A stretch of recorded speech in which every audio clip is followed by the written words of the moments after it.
The Tampa Bay Buccaneers look like they were supposed to fall apart, and that is exactly why this offseason feels dangerous. Mike Evans left, Lavonte David retired. Jamel Dean moved on. Three names that helped shape the whole identity of this team were gone, and the easy story was simple. Tampa was finally slipping. But inside the building, Jason Licht did not move like a man trying to patch holes. He moved like a man building a tougher version of the same team. The offense now has a different kind of pressure around Baker Mayfield. No old safety net, no easy excuse. Emeka Egbuka has to grow into a bigger role. Chris Godwin has to bring control from the slot. Jalen McMillan has to keep rising. Bucky Irving and Kenneth Gainwell give the backfield real juice, and Ted Hurst brings size and speed that can change how defenses line up. That is not a soft reset. That is Tampa saying the passing game can survive. But it has to look different now, and the defense might be the real warning sign. Todd Bowles still has Vita Vea and Kalaja Kancey inside, now with Ashawn Robinson adding more force. Alex Anzalone and Josiah Trotter step into a linebacker room trying to create a new voice. Keontae Scott gives the secondary more movement. Then comes Ruben Bain Jr., the rookie pass rusher who might flip the whole front before the league is ready for it. The Buccaneers lost legends, but they did not lose their edge. And everything now comes back to one man, Baker Mayfield, because this is the season where his control decides how far Tampa really goes. Baker Mayfield is walking into the kind of season that can change everything around him. The old comfort is gone. Mike Evans is no longer there to erase bad downs, win late leverage, and calm the whole offense when things get tight. That means every throw from Mayfield now carries a different weight. But here is the twist. This might be exactly the kind of pressure he plays best with. Tampa already knows he has the fight. Now the question is whether he can turn a changed offense into his offense. The front office did not leave him alone in that fight. Jake Browning gives the quarterback room a safer floor, and that matters over a long season. Behind him, Connor Bazelak and Jalon Daniels bring a real camp battle, with Daniels entering as the rookie upside name who can move and create when structure breaks. But make no mistake, this room still belongs to Baker Mayfield. The backups are protection. The season is his test. That is where Zach Robinson steps into the story. He is not being handed the same Tampa offense people already knew. He has to shape something new, something faster, something that helps Mayfield play bold without forcing the ball into danger. That means smarter answers, cleaner throws, and more ways to make defenses hesitate. The contract talk will follow the numbers, but the real answer starts on the field. And the first place this offense can make life easier is not outside at receiver. It is in the backfield. The most important change in Tampa's offense might not be the loudest one. Everybody will talk about replacing Mike Evans, but Zach Robinson can change the whole feel of this attack by starting with Bucky Irving and Kenneth Gainwell. That pairing gives Baker Mayfield something simple and dangerous. Quick yards, easy outlets, stress on linebackers. A defense can cover the deep ball perfectly and still get hurt if the back leaks into space with nobody ready to tackle. Bucky Irving brings the spark. This offense still needs on early downs. He can press the line, cut fast, and make small creases feel bigger. Kenneth Gainwell gives Tampa a different answer because he can live in the passing game without making the offense look predictable. Then Sean Tucker and Owen Wright keep the room physical, which matters when the weather changes and soft teams start getting exposed. This backfield is not built for one style. It is built to give Mayfield cleaner choices. That is when the slot game starts opening. Chris Godwin becomes even more valuable when linebackers are pulled forward. Emeka Egbuka gets more space to grow into a bigger role. Jalen McMillan can work without every snap feeling forced. Ted Hurst brings a big frame and speed that defenses have to respect. Nothing about this version of Tampa has to be pretty every week. It has to be hard to defend. And the defense got its own tone changer in the first round. A rookie edge rusher who might make the whole building feel different. Ruben Bain Jr. does not feel like a normal first-round pick. He feels like a message. The Tampa Bay Buccaneers did not use pick number 15 on a quiet project who needs 3 years to matter. They took a pass rusher with the kind of power and edge that fits exactly what Todd Bowles wants this defense to become. Tampa needed more stress up front. Bain gives them a player offenses have to find before the ball is snapped. The scary part is how his arrival changes the rest of the rush. Yaya Diaby does not have to be the only young edge carrying heat. Al-Quadin Muhammad adds veteran pressure. Anthony Nelson gives the room size and experience. David Walker brings another young body trying to force his way into the rotation. Suddenly, Todd Bowles has choices again. He can rotate, he can disguise. He can keep fresh legs coming instead of hoping one player wins every third down. And this matters because Tampa's defense is not built to sit back and wait. It needs to bother quarterbacks early. It needs the pocket to feel crowded before routes finish. Vita Vea, Kalaja Kancey, and Ashawn Robinson can squeeze the middle, while Ruben Bain Jr. attacks from the edge with rookie hunger. That is the kind of front that makes a secondary better without asking it to be perfect.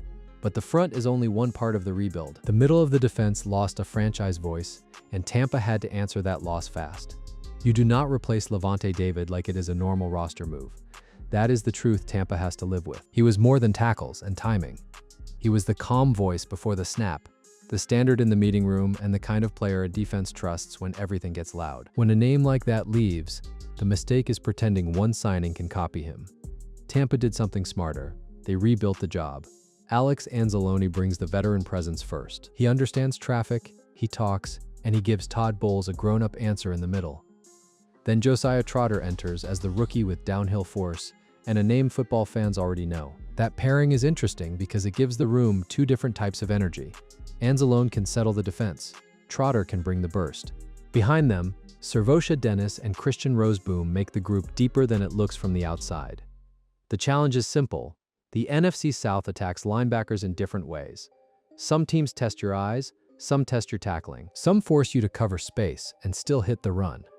Tampa cannot afford slow reads in the middle, not with new pieces learning together. But if Anzalone becomes the steady voice and Trotter grows fast, the loss of David becomes less about panic and more about a new chapter. And the secondary has its own hidden piece who might make this defense harder to read than people think.